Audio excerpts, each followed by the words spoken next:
Hello, good morning class 8। हम लोग आपका पढ़ रहे थे पाठ 13 अकबरी लोटा। आज हम इसका 7वां भाग पढ़ेंगे बच्चों।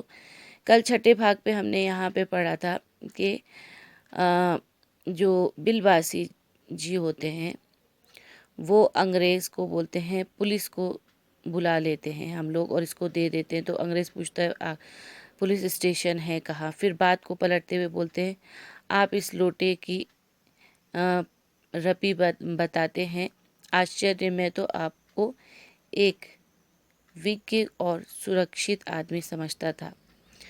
तो अंग्रेज़ बोलता है आखिरकार बात क्या है, कुछ मुझे बताइए। यहाँ तक ख़त्म हुआ था। अब बिलवासी जी क्या कहते हैं, देखिए जनाब, ये एक ऐतिहासिक लोटा जान पड़ता है। जान क्या पड़ता है, मुझे पूरा विश्वास है ये वे प्रसिद्ध अकबरी लोटा है जिसकी तलाश में संसार भर के म्यूजियम परेशान है। ये बात। अब बिलवासी जी बोलते हैं मेरे को ये लोटा एक ऐतिहासिक लोटा लगता है, बहुत पुराना लोटा है। और मुझे लगता क्या है, मुझे पूरा यकीन है कि ये अकबर के ज़माने का लोटा है जिसे संसार के सारे म्यूजियम वाले ढूंढ रहे हैं। तो अंग्रेज़ बोलता है अच्छा ये बात है।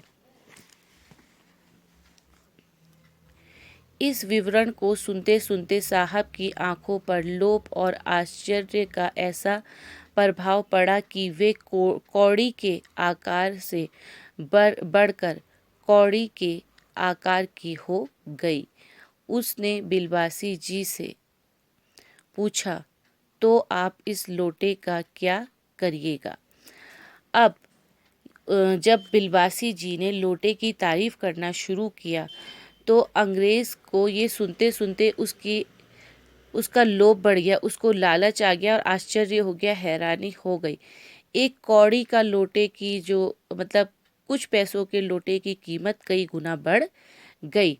और तो अंग्रेज़ पूछता है बिलवासी जी से आखिरकार आप इस लोटे का करेंगे क्या। मुझे पुरानी और ऐतिहासिक चीज़ों के संग्रह का शौक है। बिलवासी जी कहते हैं मुझे पुरानी और ऐतिहासिक चीज़ें संग्रह करने का मतलब जमा करने का शौक है। मुझे भी पुरानी और ऐतिहासिक चीज़ों के संग्रह करने का शौक है। जिस समय ये लोटा मेरे पर गिरा था उस समय मैं यही कर रहा था।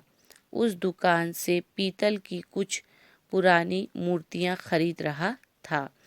अंग्रेज़ बोलता है जैसे आपको पुरानी चीज़ें इकट्ठा करने का शौक है, मुझे भी यही शौक है। जब ये लोटा मेरे ऊपर गिरा था तो मैं उस दुकान से कुछ पुराने ज़माने की मूर्तियों को खरीद रहा था। जो कुछ हो लोटा मैं ही खरीदूंगा। बिलवासी जी बोलते कोई बात नहीं, जो कुछ भी हुआ होगा लेकिन लोटा इस आदमी से मैं ही खरीदूंगा। वाह, आप कैसे खरीदेंगे? मैं खरीदूंगा, ये मेरा हक है। हक है। अंग्रेज़ बोलता है अरे आप कैसे खरीद लेंगे, ये तो मेरा हक है, मैं ही इसको खरीदूंगा। ज़रूर हक है। ये बताइए कि उस लोटे के पानी से आपने स्नान किया या मैंने।